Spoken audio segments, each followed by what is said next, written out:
గతంలో దాని మీద పెట్టండి ఏడాది క్రితం అధికారంలోకి వచ్చిన చంద్రబాబు నాయుడు గారి ఆధ్వర్యంలో అధికారంలోకి వచ్చిన కూటమి రావడానికి ముందు బరి తెగించి ఏదైతే డిక్లేర్ చేశారో మేము వస్తే రెడ్ బుక్ రాజ్యాంగం ఉంటుంది, రెడ్ బుక్ పాలన ఉంటుంది, ఏదో మాటలు చెప్తున్నాను అనుకున్నాం. కానీ దాని పర్యవసానాలు వచ్చినప్పటి నుంచి వాళ్ళు మొత్తం అన్ని వ్యవస్థల్లో భ్రష్టు పట్టించి, ముఖ్యంగా పోలీసు వ్యవస్థ. రెడ్ బుక్ రాజ్యాంగం అంటే ఎట్లుంటుంది, ప్రజాస్వామ్య దేశంలో ఒక రాష్ట్రంలో ఎట్లా ఇంప్లిమెంట్ చేయగలరు అనేది వరుస పెట్టి తప్పుడు కేసులు పెట్టడం ద్వారా ఆచరణలో చూపిస్తున్నారు. దానికి తాజాగా వైఎస్ఆర్ కాంగ్రెస్ పార్టీ సీనియర్ నాయకుడు మాజీ మంత్రి గోవర్ధన్ రెడ్డి గారు కూడా ఈ మధ్య గురయ్యారు. అంటే ఏదైనా కేసులో ఆధారాలుంటే దాని మీద ఎంతవరకైనా పోవచ్చు, ఎంతో కొంత పొగ ఉంటే నిప్పు ఉందని చెప్పి దాని మీద పోయి చేయడంలో కూడా అభ్యంతరం లేదు. అసలు ఏమీ లేకుండా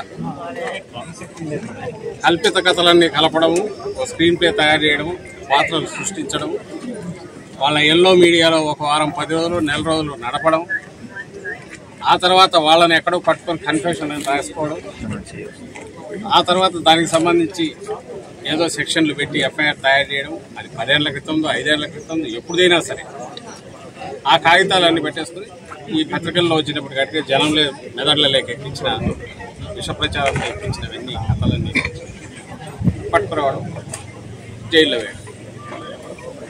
అది సోషల్ మీడియాతో మొదలై నాయకులు అందరినీ తిరుపుకొని పరాకాష్ఠకు ఏదైతే భయపడుతున్నామో అది జరుగుతుంది. సామాన్య ప్రజలు కూడా దానికి పూర్తిగా ఇదే. ఒకసారి నీకు వ్యవస్థ దెబ్బతిన్నాక, విశృంఖలత్వం వచ్చాక, ఎవరికి జవాబుదారీతనం లేనప్పుడు ఏం జరుగుతుంది అనేది ఏడాది తర్వాత చూస్తున్నాం. దీనికి ఇలా వీళ్ళు చేయడం వల్ల ఏదో సాధిస్తారనుకుంటే అది పొరపాటు. ఒక నెల రోజులు 2 నెలల్లో నాయకులను, కార్యకర్తలను, సోషల్ మీడియా యాక్టివిస్టులను ఊరు జైల్లో పెట్టచ్చు. కానీ బయటకు వచ్చేసరికి ఎలా తయారవుతున్నారంటే మరింత గట్టిగా తయారై వస్తున్నారు. వైఎస్ఆర్సీపీ మరింత బలపడుతుంది. భయము, బాధ ఏదంటే ఈ విశృంఖలత్వం పెరిగిన తర్వాత రాష్ట్రంలో సిస్టమ్స్ అలవాటు పడిన వ్యవస్థ, పోలీసు వ్యవస్థ, అది గాడి తప్పితే ఎట్లుంటుందనే ఫలితాలు మనం బీహార్లోనో ఆటవిక రాజ్యాల్లోనూ చూస్తాము. నిరంకుశత్వం ఉన్నప్పుడు ఎమర్జెన్సీ టైంలో చూసాం. ఇప్పుడు మళ్ళీ అది రుచి చూపిస్తున్నారు. మళ్ళీ వెనక్కు తెచ్చుకోవడం కష్టం. చంద్రబాబు నాయుడు గారికి అది తెలిసినట్లే. రెండవది, నువ్వు నాటిన విత్తనం ఈరోజు ఏదైతే రేపు దాని ఫలాలు ఎట్లుంటాయి అనేది కూడా ఆయన ఊహించట్లేదు. భయంకరంగా ఉంటాయి.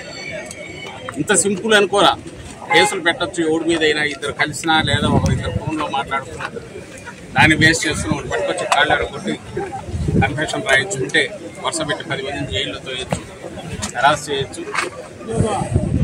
ఏదంటే అది స్థానిక సంస్థల ఎన్నికల్లో చూసాం, ఈ మధ్య జరిగిన ఉప ఎన్నికల్లో, నిన్నటికి నిన్న తెనాలిలో చూసాం. కేసు ఏదైనా తప్పులు చేస్తే కేసు పెట్టచ్చు, తప్పులేదు. రోడ్డు మీద కూర్చోబెట్టి సినిమాల్లో కదా మనం చూసి భయం వేస్తుంటుంది, ఒళ్ళు గగరుపు వస్తుంది. కాకి డ్రెస్ వేసుకొని గుట్కాలు కళ్ళ మీద పెట్టి లాఠీలతో బాగుతున్నారంటే మళ్ళీ లాఠీ మార్చి లాఠీ. అసలు ఎక్కడున్నాం మనం? ఇదంతా దేని ఫలితం అంటే ఏడాది క్రితం వచ్చిన వీళ్ళ రెడ్ బుక్ పాలన ఫలితం. నిన్న చూశాను, అసలు ఎక్కడున్నామో కూడా అర్థం కాలే. ఈ జిల్లాలో కావలిలో ఎక్కడో ఏదో స్టేజ్ మీద మొత్తం బట్టలు లేకుండా డాన్స్ చేస్తున్నారు. అసలు దానికి ఎక్కడ ఇంతవరకు ఎప్పుడు ఇట్లా జరగల. ఎక్కడన్నా కొండల్లోనూ ప్రైవేట్ గెస్ట్ హౌస్లోనూ ఎక్కడైనా జరిగితేమని అనుకోవచ్చు. ఎవరు పట్టించుకోలేదు.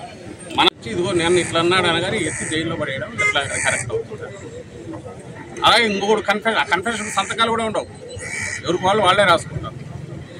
అది ఎవరైనా రేపు చంద్రబాబు నాయుడు గారి డైరెక్షన్ మీద నేను ఈ పని చేశానని రేపు కూడా వస్తే చంద్రబాబు నాయుడు గారిని చేయొచ్చా?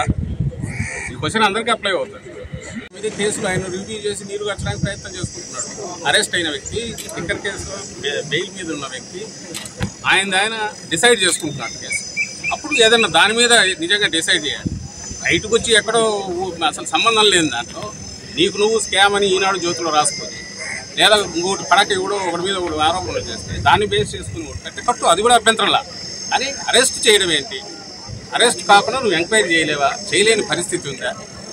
వెళ్ళి అందరికి మీకు మాకు అందరికీ తెలుసు, ఎంక్వైరీ చేయొచ్చు, 41 నోటీస్ ఇచ్చి పిలుచుకోవచ్చు, కూర్చోబెట్టి మాట్లాడుకోవచ్చు, అండ్ సాక్షులు ఎవరంటే వాళ్ళతో చెప్పి ఇవన్నీ చేయొచ్చు కదా. ఇంట్రాగేషన్ చేసుకోవచ్చు, ఇన్వెస్టిగేషన్ చేసుకోవచ్చు. ఇది ఎక్స్ట్రీమ్ స్టెప్ ఏది ఉందో దీన్ని చేయడానికి క్వశ్చన్ చేస్తున్నాం. ఆ ఎక్స్ట్రీమ్ స్టెప్కు వెళ్ళడానికి ముందు తతంగం నడిపేది ఫార్స్, అది కనపడుతుంది కళ్ళ ముందు, దాన్ని క్వశ్చన్ చేస్తాం. ఆ తప్పు ఎక్కువ చేసే కొద్దీ సిస్టమ్ కొలాప్స్ అయితే అది అందరికీ చుట్టుకుంటుంది. ఈరోజు మాకు ఇది మొదలైంది, ఏం పర్లేదు, పోతే నెల 2 నెలలు ఉంటాం వస్తాం. ఎందుకంటే పాలిటిక్స్లో ఉన్నాక ఈ మధ్య జగన్మోహన్ రెడ్డి గారు ప్రిపేర్నెస్ అనేది ఉండక తప్పేట్లేదు, అరెస్ట్ అనేది తప్పేట్లేదు. బట్ దీన్ని రుచి మరిగినాక సిస్టమ్ ఆ తర్వాత నీ కంట్రోల్ ఎవరి కంట్రోల్ ఉండదు. Like, share, subscribe. మరిన్ని వీడియోల కోసం గంట సింబల్ ని క్లిక్ చేయండి. Thanks for watching this video.